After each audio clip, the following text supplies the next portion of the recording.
4 hours to get here. He got here just in time to be on stage with James. So please, we're going to get 2 rounds of applause. The first one is for him riding here, and the second one is when James comes on. So please, round of applause for these 2 guys. You've just come in 4 hours on the bike, right on time. Come on stage, boys. Here we go. Oh, don't be doing that. Don't be doing that. Get yourself in there. Guys, we're just going to move these chairs a bit closer together because we're not ponging that much at the start of the festival. Okay, I'm going to be closer to you, people can see. Hello, welcome back for those of you sat here and listened to Vanessa's fantastic stories. I've got another awesome, inspirational star of adventure biking here. You're one of Australia's biggest stars of adventure biking, a motorcycle journalist, a traveller, a filmmaker, an artist, a writer, and you're pretty handy on 2 wheels, so I've seen. Ladies and gentlemen, he's come all the way from Australia via a detour through Europe. It's Riemann. Please give a warm welcome. That's an impressive intro, mate. Yeah, I've done a bit now, and I generally don't do it the easy way. I suppose I could have flown in, but no, I thought if you've ever been to Australia, it's a long time in an aeroplane. So to come here, hang out for 3 days, and then get on one and go home, yeah, it wasn't cutting it. So I thought, who's the main guy here? Is it, what's his name? The big dude, the big unit that's put this whole event on. He founded it. My boss, my inspiration, Alan Davis. That's him. Look, I'd never heard about the ABR festival, but your boss, Alan, he contacted me and invited me here, and I thought, yeah, why not? But I did say, look, just get me to Austria, or I'll borrow a bike, and I'll find my way there. And look, I pulled it off. Well, so did the bike. Looking at your gear, you've only just arrived, is that right? You only just made it in time. I made it to some town. I didn't even take notice of it. I'm pretty exhausted. About 250 k's out this morning, and just thought, oh yeah, I got time. But yeah, 250 k's across the UK is a lot slower than in Australia, and yeah. You've seen a lot of English villages. Yeah, oh look, it's beautiful.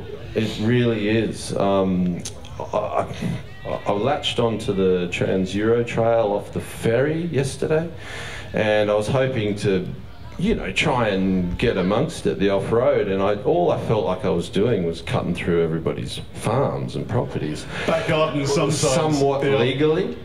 Yeah, didn't piss anyone off, didn't get arrested, so I thought, all right, I better aim for the ABR. Yeah, did it.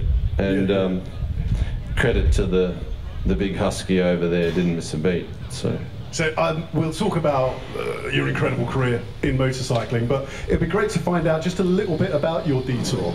So we invited you to the festival, you flew to Austria, and I've just been seeing on social media, you guys might have been seeing the odd Instagram update every now and then, and you seem to be in almost a different country every day, or on a mountainside. What's been your route to the festival?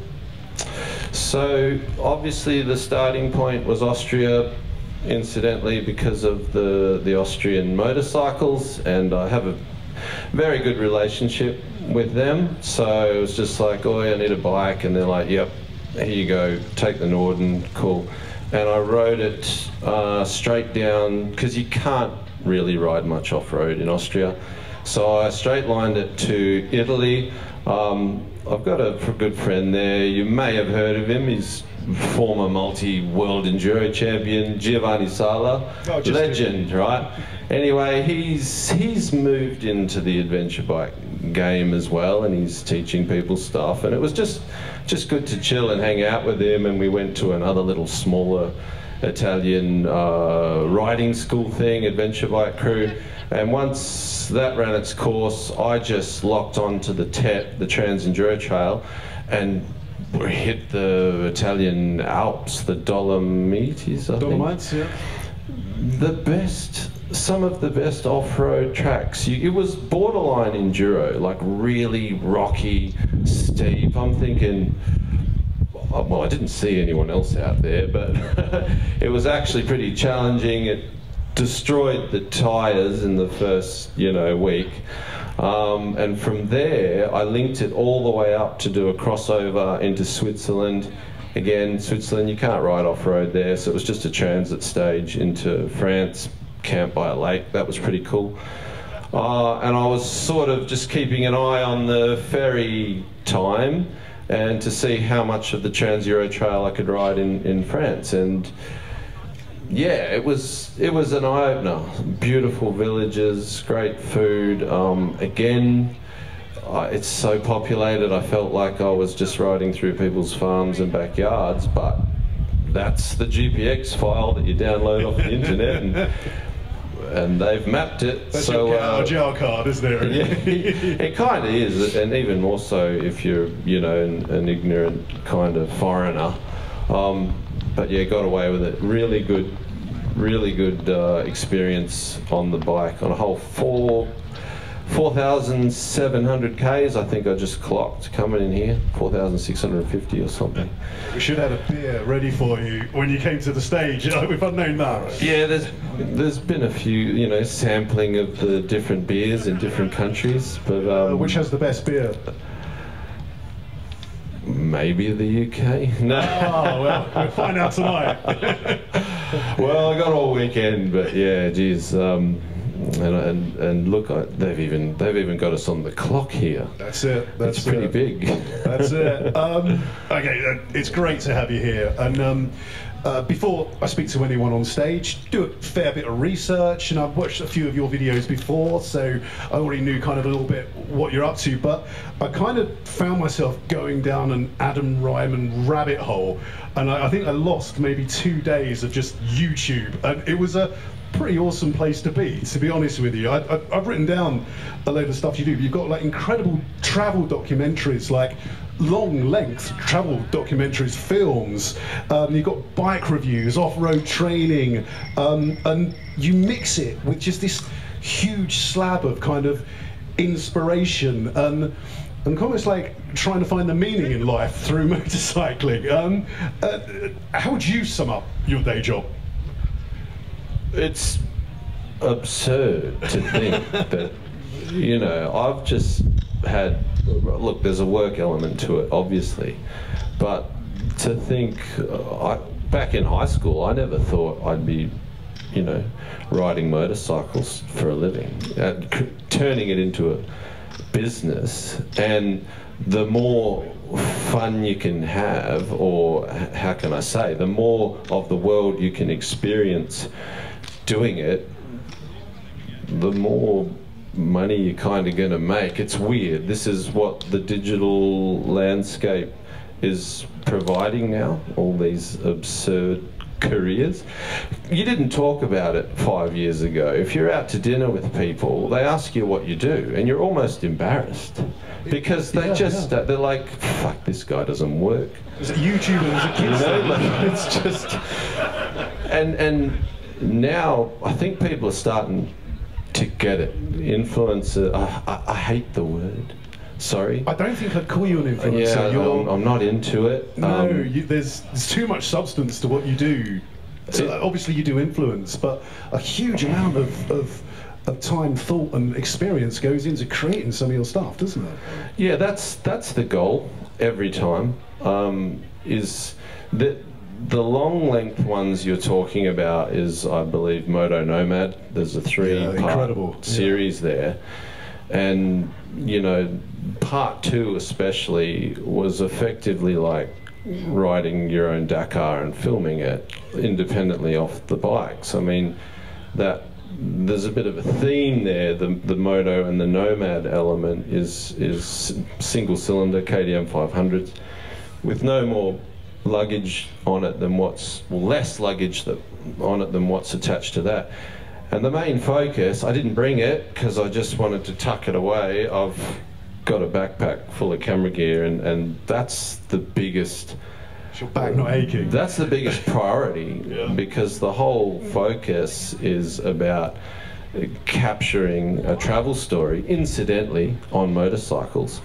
But I don't know, I'm kind of having to get used to the whole influence a bit now. Like, YouTube's sort of forcing you to give more of yourself to the camera, whereas early days it was just all action and landscapes, and yeah, you throw a narrative over the top of it all.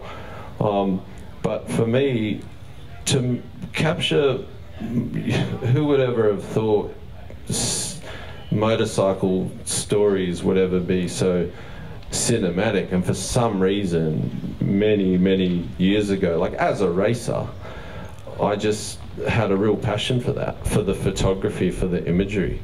So this theme of finding the most extreme locations and landscapes possible on the planet, the goal was just get there, set up cameras and put a dirt bike in front of it. And that's how Moto Nomad kind of came about. You may have seen the wheelie in front of the pyramids. Yep. Yeah. Like, that shit just shouldn't happen, but it did, and this you is didn't all. get arrested. Yeah.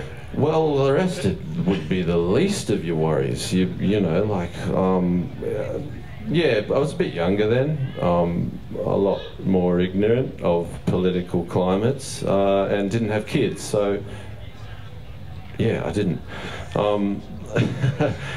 Things are changing now. I'm coming of age. These twin cylinders are pretty good off-road. Cool community of people, and it's paying the bills. So if I can drag that, you know, creative drive into this realm, then I'll just keep doing it. And there's lots of people here get a huge amount of enjoyment from your YouTube videos. I do, but it'd be great to just rewind a bit. You mentioned that at school no one told you I could ride a motorbike and make money. So where did this all begin? Where did the motorbiking begin for you? As a kid, I lived on my BMX bike. It was just early independence. Geez, so that's 80s. I'm old now. I'm one of you. So yeah, in the You just called everyone old in the audience. Well, it's a way to win people over. There's a few. Yeah. Anyway, like, hey, I'm one of you, right?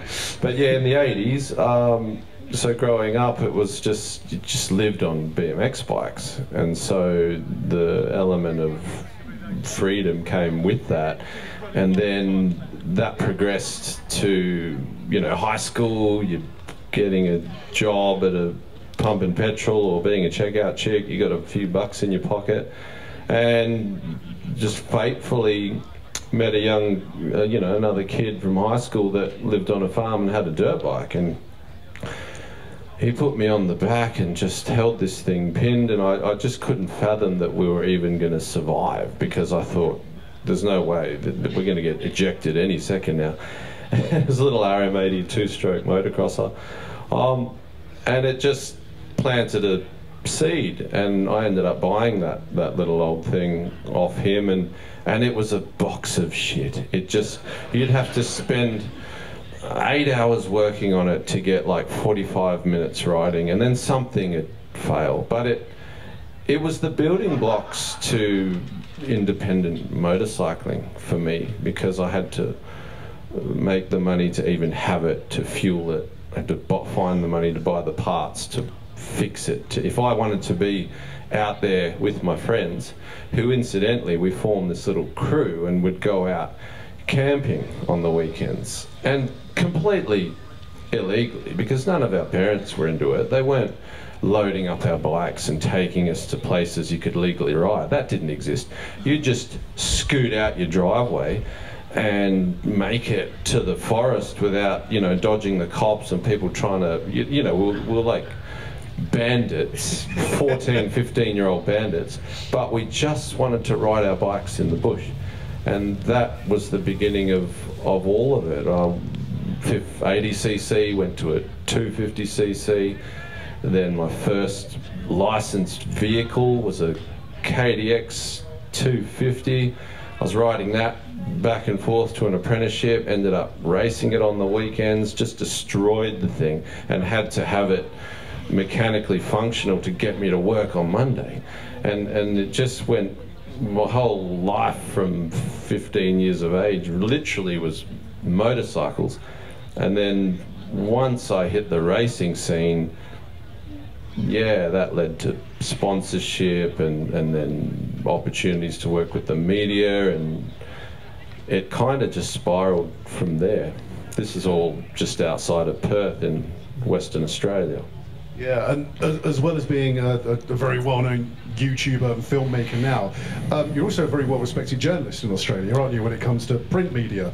Is that something that you moved into after racing? I progressed to actually winning a few state enduro championships in the western half of Australia, and the east coast is where it's at. There's a big gap in between our country, so we were sort of isolated, and so the natural progression was to move to Sydney, and my only focus was like, I just want to go national now and compete with the best riders. And of course you move to the east coast, mid-pack nobody, stand in line, no sponsorship, so the element of survival came. But in between that, I'd had an opportunity to be writing about the racing scene in WA for a national magazine. So I got a foot in the door and started working for this magazine over there, and it was cool because I didn't even need to be sponsored then. I had access to everything. But I, in the back of my mind, in the front of my mind, it was all about the racing still. So for that decade, as a moto journalist, I was burning the candle at both ends, because instead of just going to a little trail and writing a review on a bike, I'd take that bike and that helmet and those boots and that gear and just collect all this stuff and get the, you know, the company camera gear and go racing. And you'd flog everything. You'd be using it as it was designed, and it would get you through, but at the same time, the only justification was that I'd write all these articles at the other end of it. And so this theme of being this racing sort of journalist happened, and it kind of engineered the confidence or the ability to just do both. Be a cameraman, a journalist, a, you know, dare I say, pro-level rider, and it's kind of all the building blocks to do what I'm doing now, really, because I think that's the easiest part for me, is the writing and the filming. The hardest part of all these projects now is getting into these countries and dealing with the language barriers and the traffic and the situations and where am I going to stay and what, you know, there's a lot to piece together to pull all these things off, and I don't think I'd be able to effectively do it if not for the, you know, there was shit, I've been racing bikes, not so much now, but coming up to 30 years, so it's sort of I don't know, a bit of autopilot there when you're on the bike at times, because your head's always somewhere else. I was actually listening to a podcast you were on a few days ago, because it's interesting you mentioned the bikes you tested. You rode pretty hard, you raced them. Yeah. You know, they didn't come back in the best of condition, but they were tested. And I heard on the podcast you mentioned something about kind of the development of adventure bikes from the likes of KTM was quite shaped by Aussies taking these bikes and people like yourself and really testing them to the fact that they needed to be tougher. That was funny because I was sort of transitioned out of the print media. I'd started Motology Films, and the YouTube content had kind of opened the door to be a bike-mounted videographer. So I started contracting to first BMW. I used to film all their BMW safaris, and you know, I was a younger guy just all about racing, and next thing I'm on these events with all these massive bikes, and I felt like everyone there were your grandparents, you know. Our age now, then. Yeah, you know, and it was like, okay, it's great, it's a paid gig, and I'm doing the job, but I struggled to think, how are these people coming together to ride these big things, you know. But anyway, from there, I moved into shooting the KTM rallies, which in Australia, they kind of paved the way for the global ones now, because that format didn't really exist. I think most of the time these rallies, people would just ride out of a cloverleaf situation, whereas in Australia it's a movement. You start in one town and you go from 5-6 days. But anyway, there was a lot of content coming out of Australia for 2-3 years, and then finally the factory were like, what's going on here? We need to send people down under. And I don't know if you know, but there's like this engineering sort of design company that KTM utilise or own, or one of the two, Kiska it's called, and they're very very strategic people, and they they sent 2 scouts, I guess, down under. They came to the KTM rally, and they were in shock of what the bikes were being used for. You know, we were just Aussies, not all of them, but yeah, there's some fast riders in this setup. They got a 300 EXC in the shed, and then they bought this 790, or back then it was the 1190, the 1090, the 1290, and they're just setting them up like motocross enduro bikes and treating them the same way off-road. And so I think the KTM, the warranty claims that were coming out of Australia must have sparked some interest for the factory to come down under, and this was all at a time when they were developing that 790. And so yeah, they were down and they were on the ground, and they saw it firsthand just how how their bikes were being treated. And they went through everybody and they asked the questions, and they were like, it probably wasn't a realistic move for them, because we just wanted bikes to race Dakar, like just build a rally bike, have this much fuel, make it this heavy. And anyway, they obviously gathered all their research, not just from Australia but other places, and then yeah, the 790 appeared back then. But that's a beautiful bike as well, isn't it? I think you can't deny the sheer performance. That's their mindset.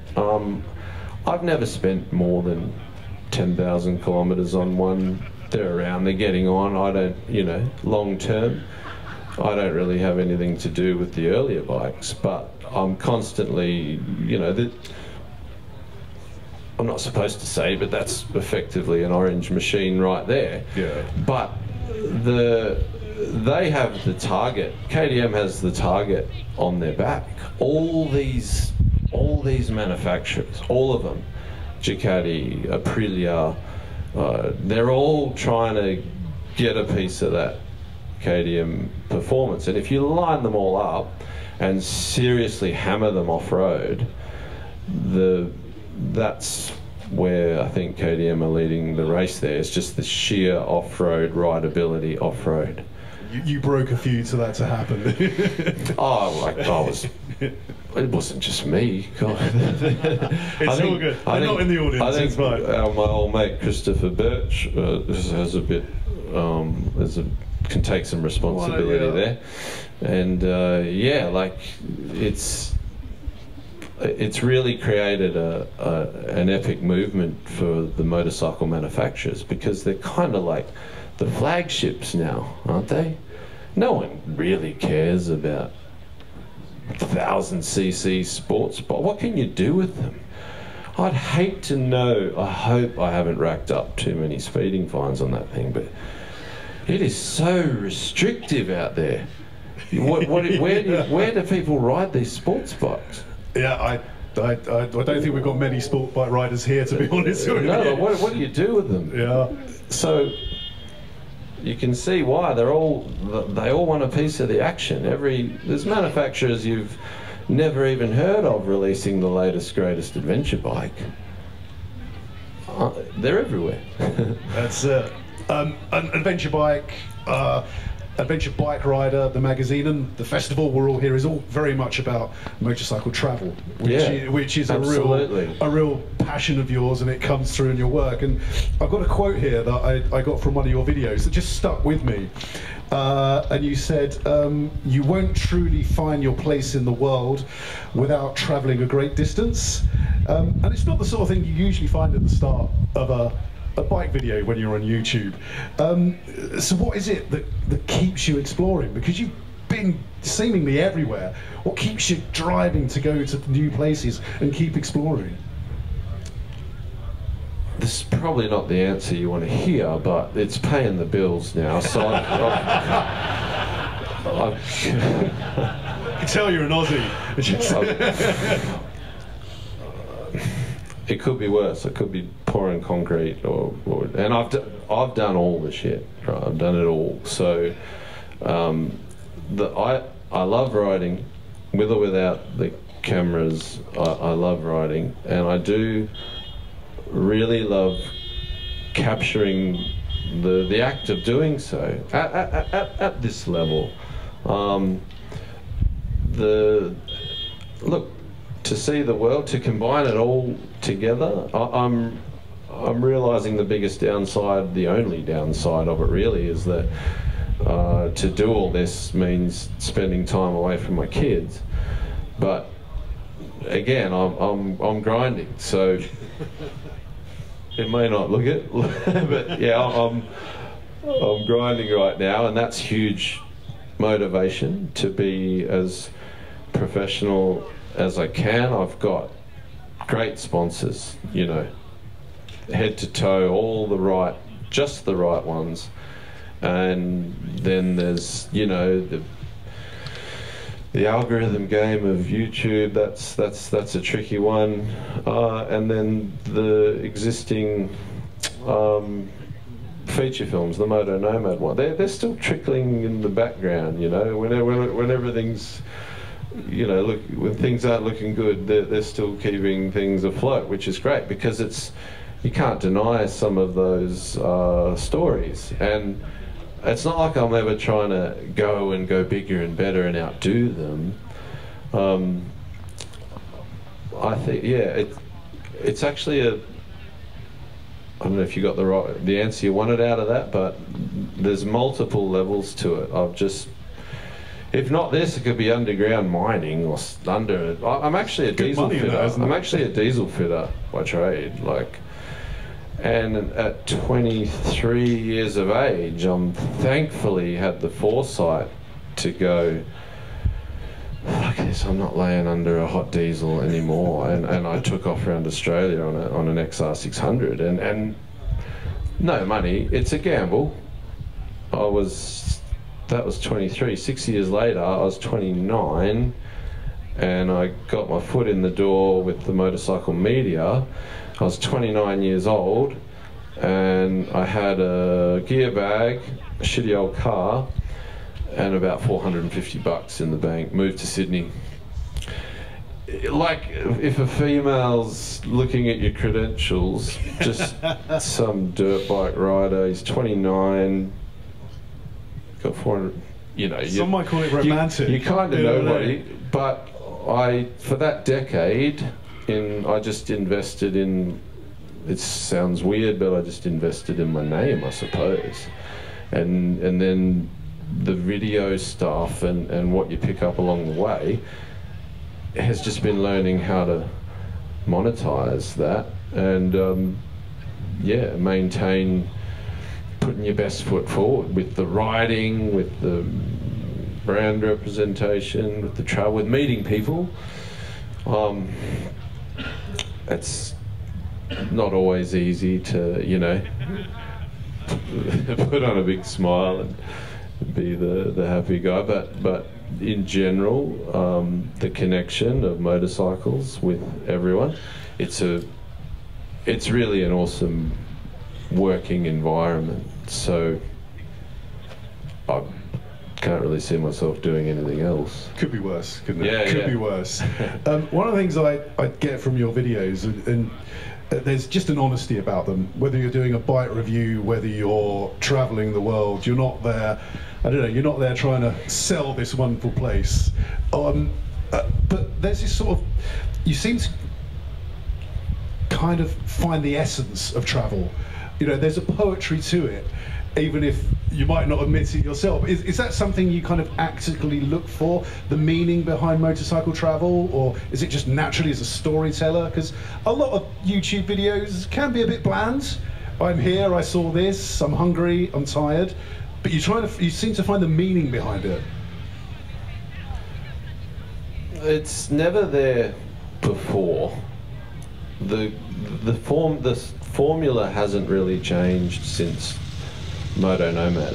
It's like, pick some locations, do what you can to get the bike as deep as, you know, onto those locations, get the shots. And then the story always writes itself. You can't script any of it.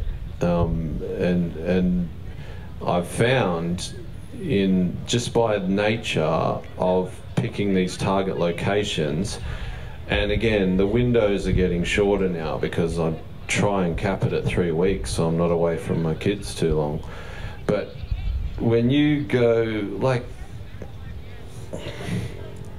it's a bit of a challenge in itself. Start in Austria, work it out, pick up the bike, go through these countries, don't crash, don't get arrested, there's so much shit that cannot go your way. So it's just the whole passion and all this stuff you're talking about, it's later. There's no room for that shit when you're on the bike. Like, you feel it and you see these things, but you got one eye on the traffic or the ruts, or and you get little inspiration. But it's when I'm back home, and the Himalayas, right, for instance, every next corner is the most epic landscape you've ever seen in your life, right? And you just get a bit desensitized.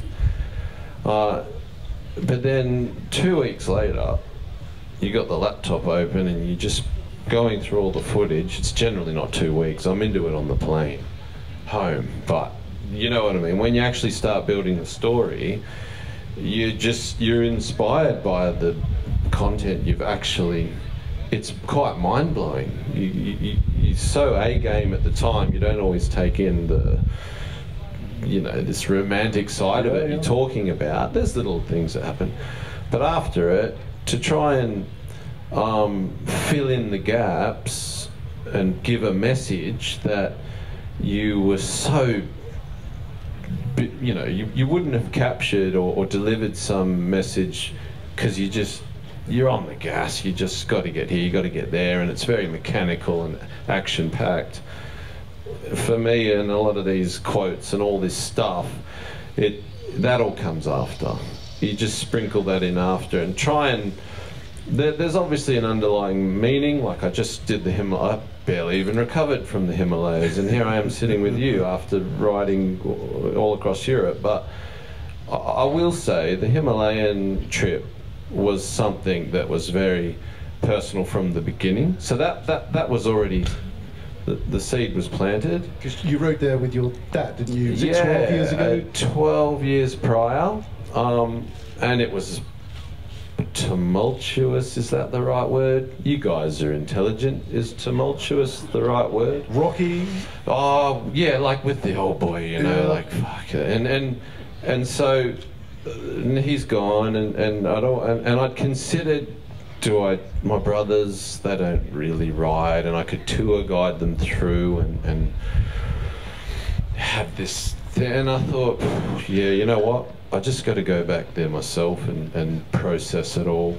When, I didn't really know when that was going to happen, but yeah, just the universe working its magic, Royal Enfield reached out to me, and I'd never thought I'd ever have anything to do with Royal Enfield. I'm not knocking the brand. You know sort of my style of travel and the riding and the racing background. Royal Enfield would be like, I don't know, I'll just...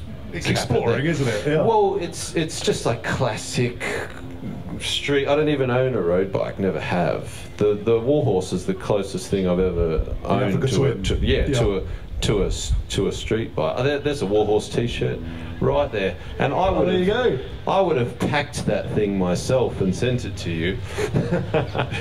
It's strange how life is a circular thing, isn't it? It's quite bizarre how it's all the internet. But no, I think just to close that thing, that there's no real romantic reasoning behind the journey I've just done. It's like, I've been invited to the ABR festival. There's no way I'm flying in, talking shit and flying out. I owe it to all my followers to fit in. Does that make sense? Like, take on a bit of a journey. That and the fact I can double up on some content. I need to make this mission pay the bills, and so that's how that's come about. I don't know, we'll see what unfolds over the next 3 days as to whether there's any kind of other, inspirational reasoning to come from all this. But to be honest, it's just good to land here, and I'm looking forward to just chilling out. And we've got 15 bars, so it's a good start.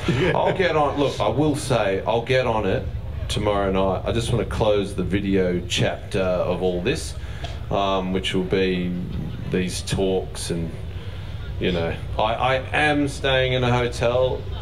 Oh, fakery. No, like, if I camp out there with you lot, it'll get loose. That's what everyone's hoping for. I'll just go feral.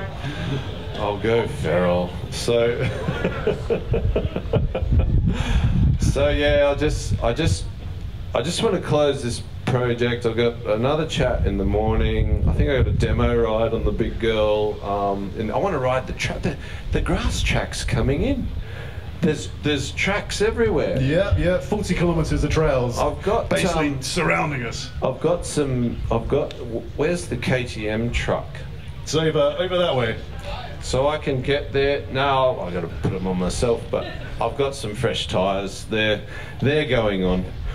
I'll put some tyres on, have a bit of a ride tomorrow, and then I think tomorrow night we'll get on it. Yeah. Are there any countries you've been to where they're the most fun for letting loose?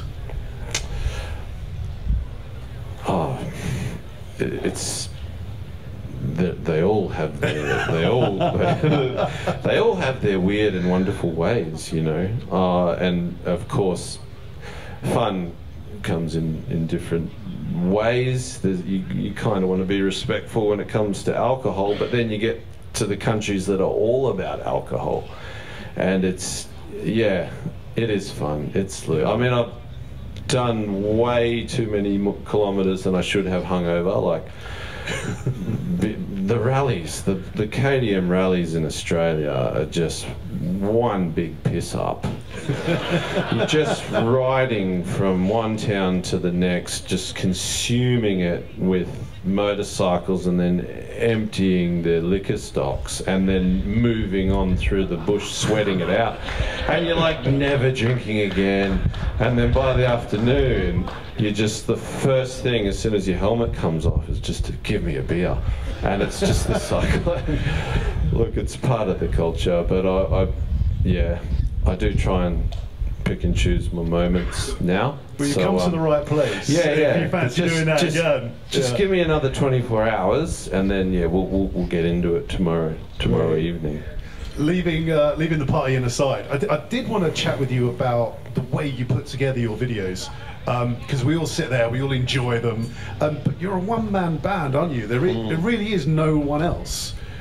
Like, is it tough? I didn't bring my camera crew because I left it at the hotel. It's literally a backpack this big.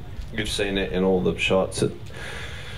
Geez, it weighs about 15 kilos. It's got a laptop, a drone, a Sony long lens wallet. No, actually, my wallet's here.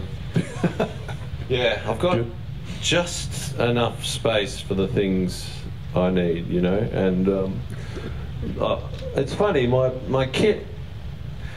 The less you care, the less you carry. And as I get older, I'm caring less. It's like, when I say care, it's like I'm not concerned. Okay, I've got to be at the airport at this time, right? So I pack 2 days before, got my stuff. I haven't even had a chance to get excited about being here until kind of now. Does that make sense? This is a good start. So yeah. So you just sort of.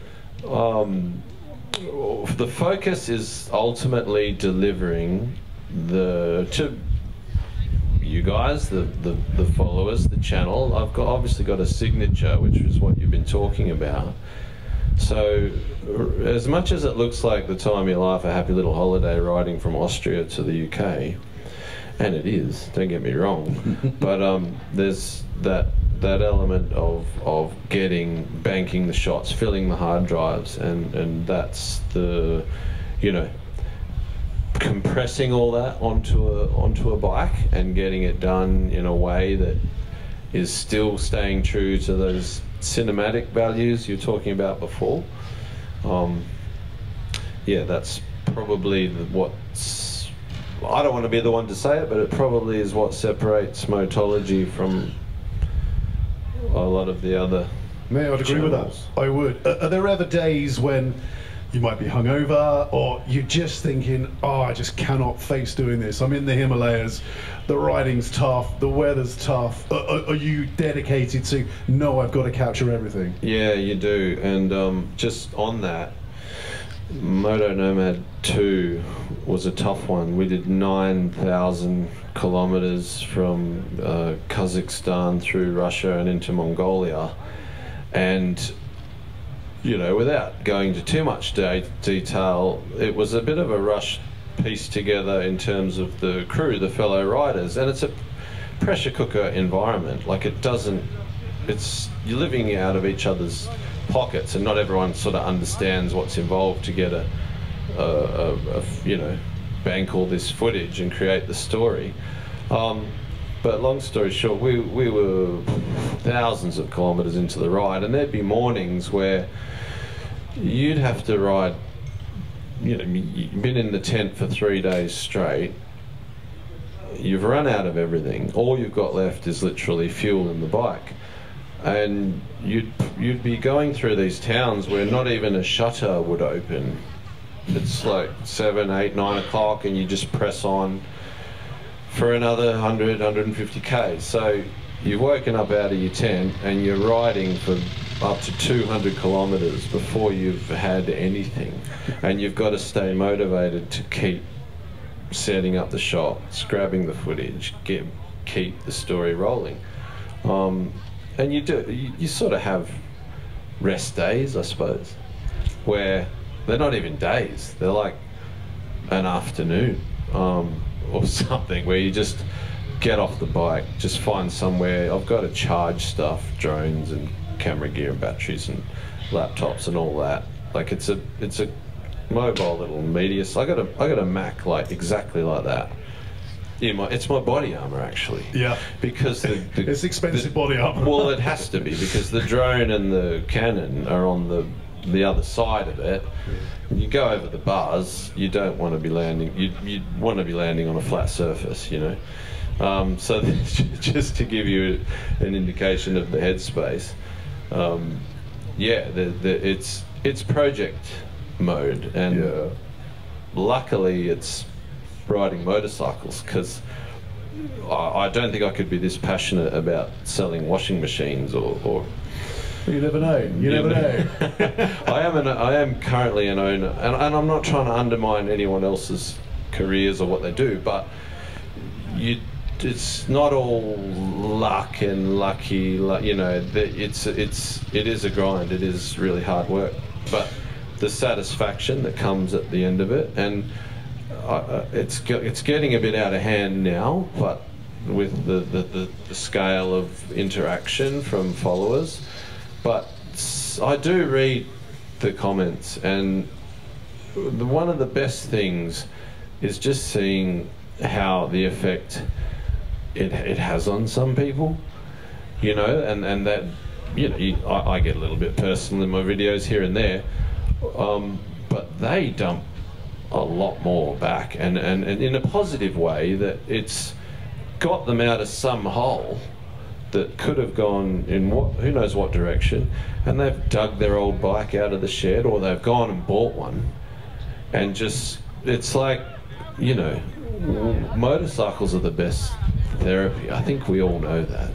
If you're ever that far down in the dumps, just ride your bike, as you know, and you're going to be, you know, you're going to take a more positive direction. And I think with going back to this influencer thing, for me, it's really important to, if I'm you know, affecting people's decisions and, dare I say, manufacturer sales, all these things, right, that come from me going out and doing what I do, then the only way I can sleep at night doing it is just to 100% be myself. Yeah. And the version of me that I'm putting out there can't be anything but who I am, because you're going to get judged whatever you do anyway. So you might as well, if you are being judged for who you are, then it's on them, not on you. If you're fake, then you deserve all the criticism. But just as being grateful for all this opportunity, and the manufacturers, the whole level, the collective manufacturers, that, you know, that's when you know you're probably doing a good thing. If they start saying no, maybe you're off track. Yeah. But when they are, you know, big green ticks every time, and you know your proposals stop with them, you kind of know you're on track. Mate, well, I hope you stay on track, because I really enjoyed delving deep into your world, deeper than I ever have the last few days. I've got a list of questions here that we could be here for another hour, but on our countdown we've got 3 minutes and 30 seconds. I just wanted to throw out, does anyone, probably got time for 2 questions for Adam. Anyone have any questions? I have one with this chap over here. Let me just run down to you.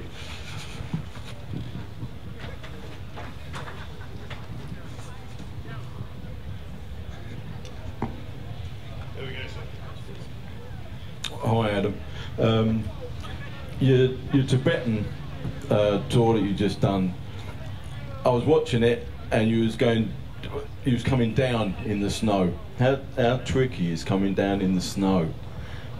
Yeah, it was all over. You probably noticed I binned it, and it needed to happen, but that's one of the most unrideable surfaces you'll ever encounter. And it doesn't matter what level of off-road tyre you've got on there, what happens is, we've all made snowmen, you've all made a snowball. The front wheel just becomes one snowball, and yeah, it's impossible, actually. If you could hold enough speed, and in the end that's how I got away with it, was holding enough speed so the snow would throw out of the tyre, and you just kind of had to commit. It's similar to riding sand. You've got to just push through that fear, get up get a bit of pace, and then you've got some kind of stability. The only problem is when it goes wrong, you're going a lot faster. But yeah, that was tough. These situations that you put yourself into. All right, I've got 1 minute and 47 seconds. Does anyone have a question for? There we go, chap at the front. So you're a motor vlogger. You take people to the best places in the world, as you said. You happen to be a motorcyclist from childhood. Do you think there's something special about combining taking people to the best places in the world and doing it on a motorbike? Or could you do it on any? Could you walk it, take a car, take a bus? Is there something special about motorcycles and motorcyclists that you found out? We think we're special, but I've passed a lot of hikers, mountain bikers. They don't always think we're very special. But in saying that, yeah, I'd like to slow it all down at some point and hike some. I get to areas where the bike's got me so far, and then if I had more time, I'd park it and hike. I'd love to do these sort of things with my kids, but when you've got, if you've got a limited window, or you don't, you're just loaded and retired or something, and you can float, then nothing compares to motorcycle travel. We've all done the full drive adventures, you know. Yeah, it's tiring, you have your tough days, but I think when it's all said and done, there's nothing better than waking up, having your coffee, and just an open landscape to go and see what unfolds. And I guess that's the beauty of adventure bikes, because you're not limited to the tarmac. And if you are into it to the level where you can actually handle these big things off-road, it's amazing where you can go on them. So yeah, I don't know if I answered your question, but to me, and where I'm at right now, as everyone else out here, it's the only way to see the world, right? Adam, thank you so much. Ladies and gentlemen, please give a huge hand to ARiemann.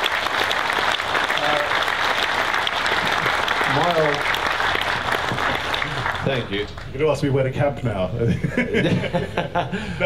No, look, I'm only saying this because my old boy will be turning in his grave right now. He used to run up to the commentators at the motocross events and go, "It's fucking Riemann. Say Riemann." Riemann. There you go. Sorry about that. Thank you. I'm never going to remember. I'm afraid you can play rugby from South Africa. Most of Africa. I'm going to do a project with your boy, Ross Branch, soon enough. Yeah. He's leading the World Rally. You better know. You better follow. Yeah, for sure. Nice to meet you, Matt. Sweet. It's Mark. Richard, nice to meet you, mate. Tubby trial team. That's me. Can't lose weight. That's the long range tank. Thanks, dude. No worries. Nice to meet you. Andrew, nice to meet you. How you doing, mate? You're all good. Yeah. Pretty much now. That's it. Done it.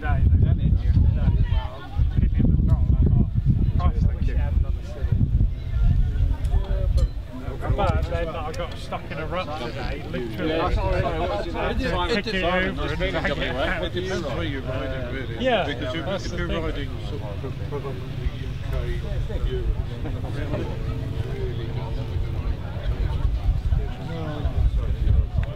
Here he is. Larry. Larry. Thanks for keeping the food on this. Oh, sure. Do you ride? How do you? Yeah. And it's a comfortable ride as well. Really? Whereas I've had 5 or 6 times.